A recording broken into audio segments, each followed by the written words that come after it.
A high-speed express train is leaving in 15 minutes. Security guards are scanning everyone's bags and find one of these 3 bags very suspicious. Can you guess which one?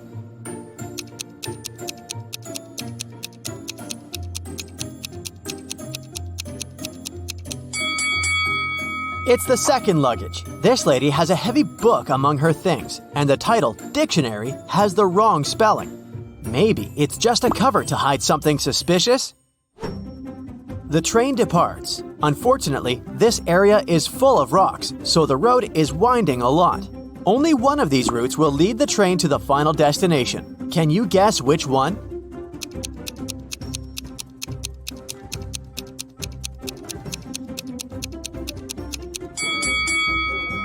Only the third route is correct. Susan is a first-class passenger. She orders a cup of tea. The waiter brings her what she asked for. Suddenly, Susan sees a fly in her cup and gets terrified.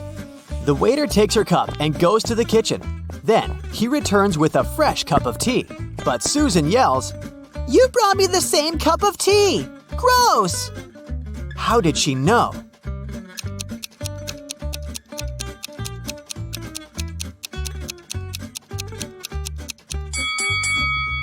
Susan already had added sugar. The tea was sweet when the waiter brought it back. Susan gets bored and takes a walk around the train. She enters a rail car with 3 passengers only: Xavier, Gerald, and Peter. One of them can't wait to meet his 2 daughters when the train arrives at the final destination. He promised to take them to the beach. Can you tell which guy it is?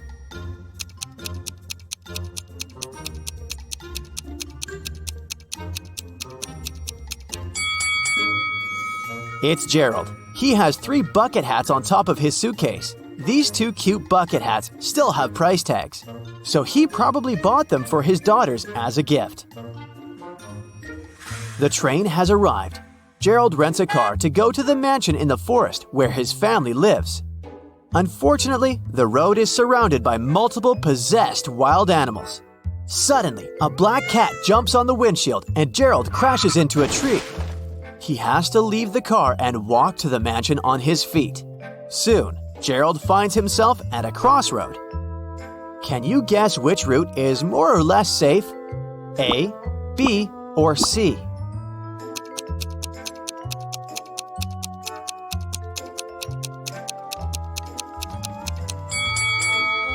All 3 routes have animal footprints. The bushes on the first route are moving even though it's not windy.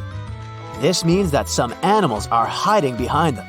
And there's a pair of eyes shining in the dark on the third route. So Gerald will have to move quickly through the second route. It begins to rain heavily. Gerald finds a fancy mansion along the way. The owner invites him inside the house to hide from the rain and grab some snacks. Gerald agrees and finds himself at a glamorous party. There are 3 models eating in the buffet. One of them is broke. Can you guess who?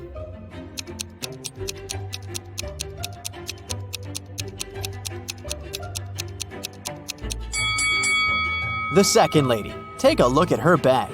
She hides some food for later. Gerald walks around the mansion and sees 2 roommates. One of them is a thief. Can you guess who?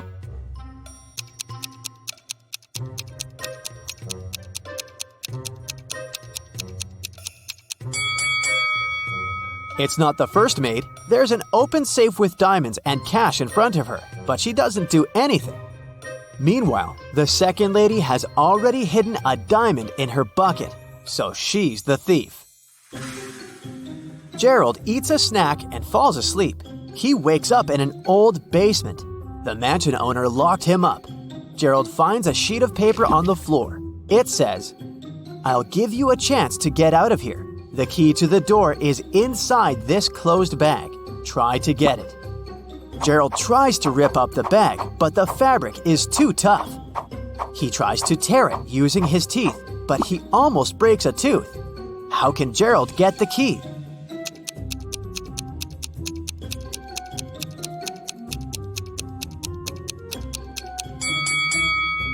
He should break a jar and use a fragment of glass to cut the bag and get the key.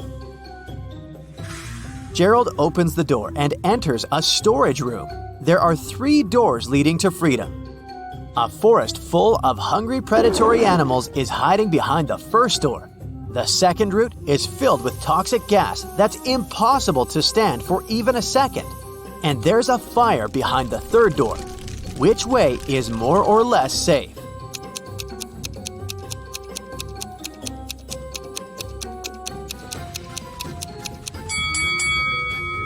Gerald should choose the third door. There are bottles of water in the room, and the fire is rather small. Gerald can easily put it out. Finally, Gerald is outdoors. But there are 3 hidden dangers in this garden. Can you find them?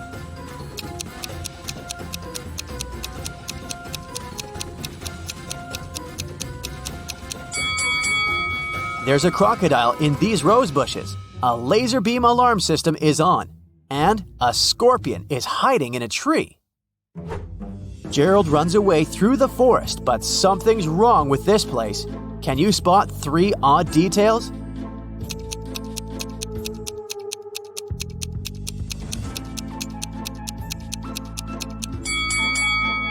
Take a look at this spruce.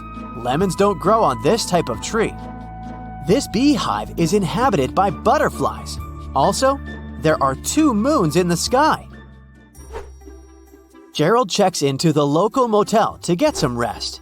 He leaves his golden watch on the bed and goes to buy some coffee. In an hour, he returns to the room and sees that someone had stolen the watch. Gerald interrogates 3 suspects. The maid says, "I only entered your room once today to clean it before check-in. I have a master key, but it's always with me in my pocket." The woodworker says, "I entered your room an hour ago to fix a creaky bed. Everything's fine now."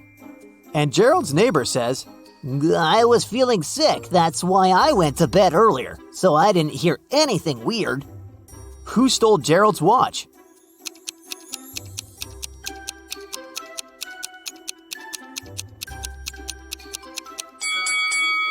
Nobody. The golden watch fell under the bed. See? The next morning, Gerald goes to the motel's lobby to check out.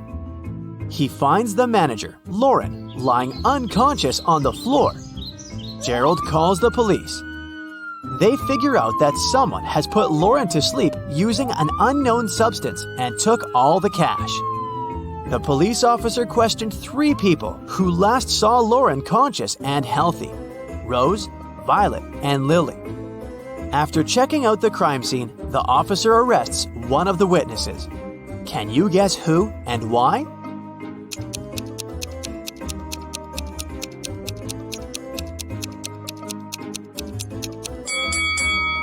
Lily. Take a look at her hair extensions. They're not distributed evenly. That's because Lauren pulled out one strand and squeezed it in her fist. She wanted to leave a clue leading to the criminal. Gerald has just come back from his long trip. He's trying to open a suitcase, but realizes that he has forgotten the 4-number code. Luckily, Gerald left a note that can help him remember the code. Can you figure out the code?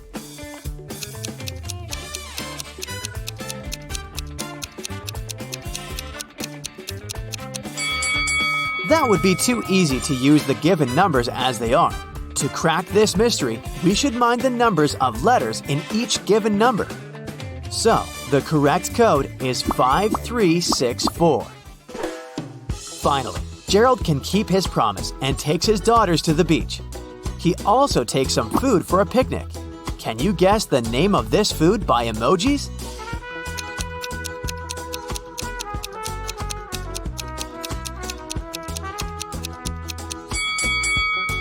Sandwich. Gerald and his wife Anna have a lot in common: daughters, careers, and a big house. They do everything together.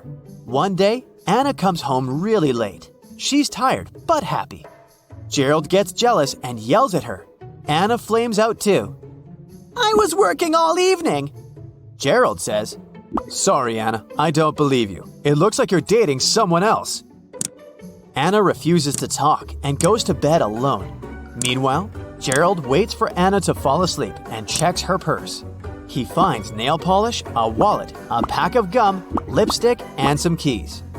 Now Gerald is completely sure Anna was seeing someone else. How did he know?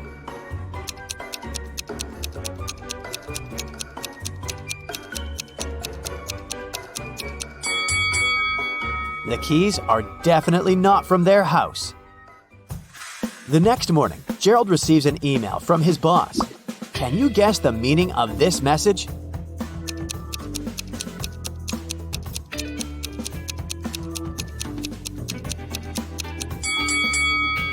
It means, great job, you got it.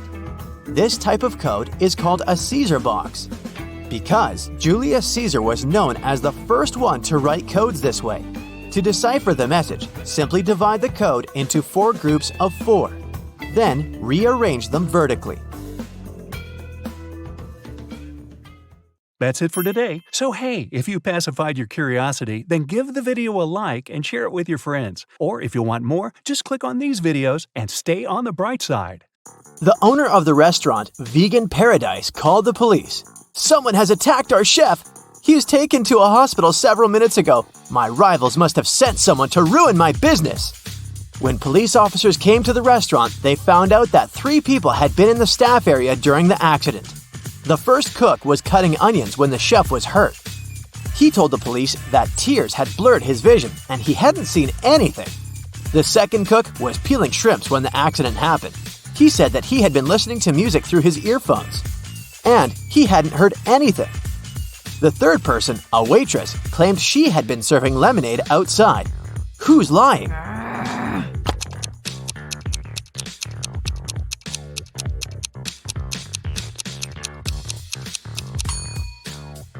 The second cook attacked the chef. There can't be shrimps in a vegan restaurant. Eric was having lunch in a cafe. At one point, he went to the bathroom and left his smartphone on the table. When he came back, the phone was missing. Eric saw a man leaving the place and ran after him. Eric stopped him when the man was about to sit in a car and asked him to return the gadget, but the man claimed to know nothing about the phone. He said that he had just given his friends a lift to work, and he pointed at 2 men entering an office building. After hearing this, Eric immediately called the police. Why?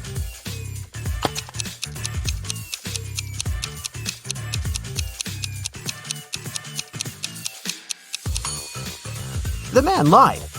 His car is a sports convertible with just 2 seats. It can't fit 3 men.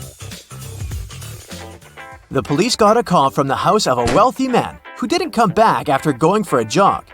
When several officers arrived, they questioned the maid, the millionaire's wife, and his driver.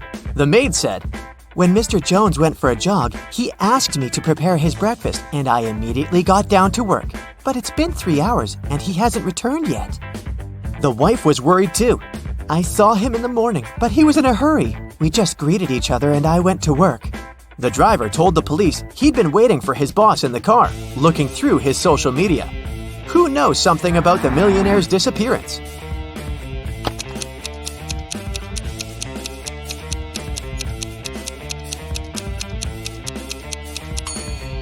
The maid's lying. If she had cut the apples for breakfast 3 hours ago, they would have turned brown by now. Now, look at poor Dwight. Someone has pulled a paint bucket prank on him. Look at his colleagues and try to figure out who it was.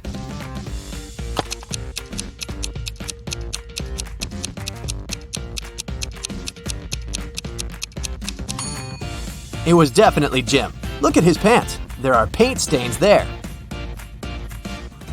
Now, look at these girls. Who's going to be the first to escape?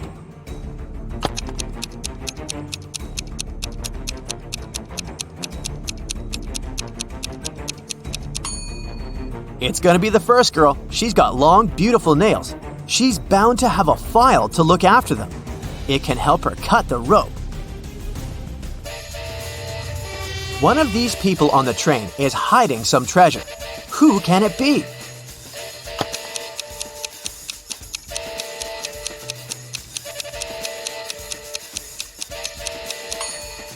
It's this woman. She pretends to be pregnant, but her belly is suspiciously square. Look at these two girls. Who will be the first to escape?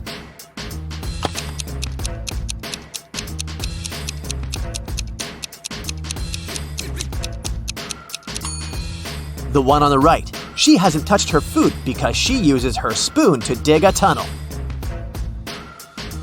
The girl on the right has managed to escape, but the tunnel splits into two smaller ones. One is swarming with snakes, and in the other, a fire is raging. What should she do?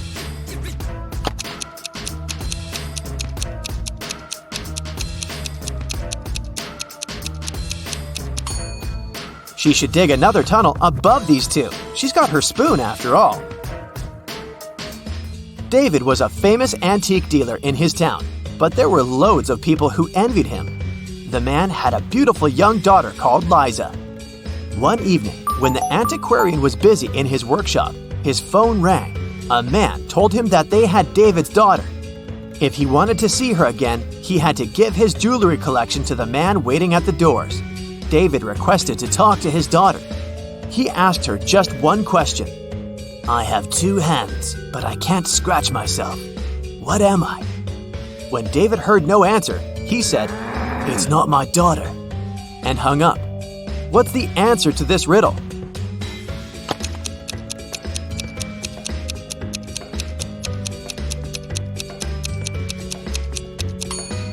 Liza would know that her father was talking about a clock.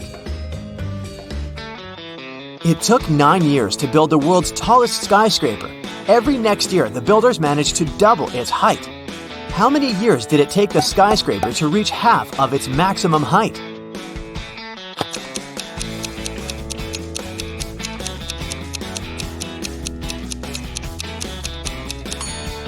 Eight years. If the constructors doubled the building's height every year, the skyscraper was half of its final height a year before it was completed.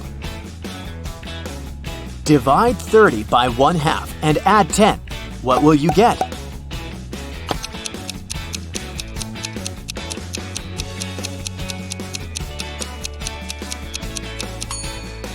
The correct answer is 70. Most people divide 30 by 2, add 10, and get 25. But when you divide a number by a fraction, you should actually multiply it by the denominator, which is the number below the line. This way, 30 times 2 plus 10 equals 70. You find yourself in the middle of a forest with 3 paths in front of you. The first one is covered with burning hot coals. The second path is so cold that it feels like Antarctica right under your feet. And the third path is covered with sharp nails. Which path should you choose?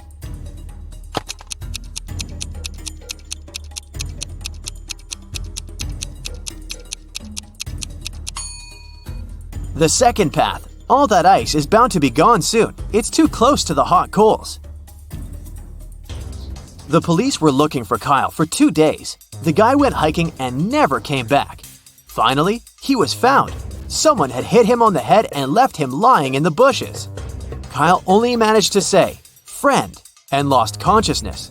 The police officers had 3 suspects, all of them Kyle's friends. Zachary said he'd spent these last days at work getting ready for a conference. Jeremy told the detectives he sprained his ankle and had been in bed for 4 days. And Billy explained he'd been to New York for business.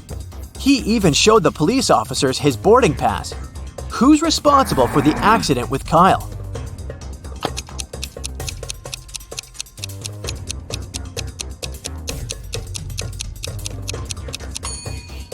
Billy showed the police just 1 boarding pass. Then how did he get back from New York? His story sounds fishy. Jordan was very late for a job interview, but when he drove up to the office building, he found out there were no free parking spaces. He decided to leave his car a bit further from the entrance. Oh no, even though there were several other vehicles in that area, parking was prohibited there. Luckily, Jordan came up with an idea and didn't get fined. What did he do?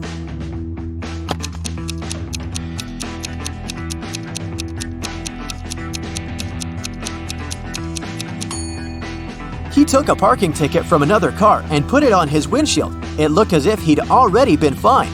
Hey, I didn't say it was an honest solution. That day, famous chef Logan was going to have some very important guests in his restaurant. He was anxious because his future depended on how they would appreciate his food.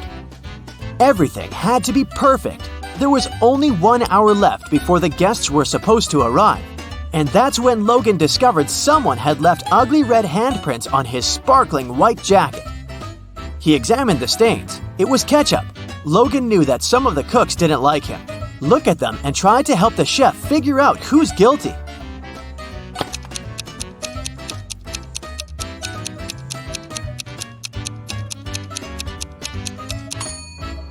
There's a pair of gloves stained with something red in the trash can.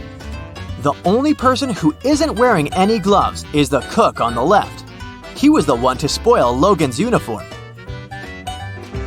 Linda was in a cafe with her boyfriend, and their date wasn't going very well. At one point, they both got angry and started to argue. Suddenly, their waiter came up to the table and handed something to Linda. It was a note with a strangely written word. Lowercase t, uppercase r, lowercase o, uppercase u, lowercase b, lowercase l, lowercase e.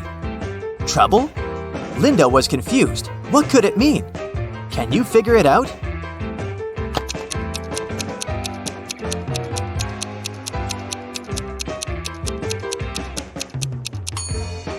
It's a rebus puzzle. The waiter got worried and asked Linda, "Are you in trouble?"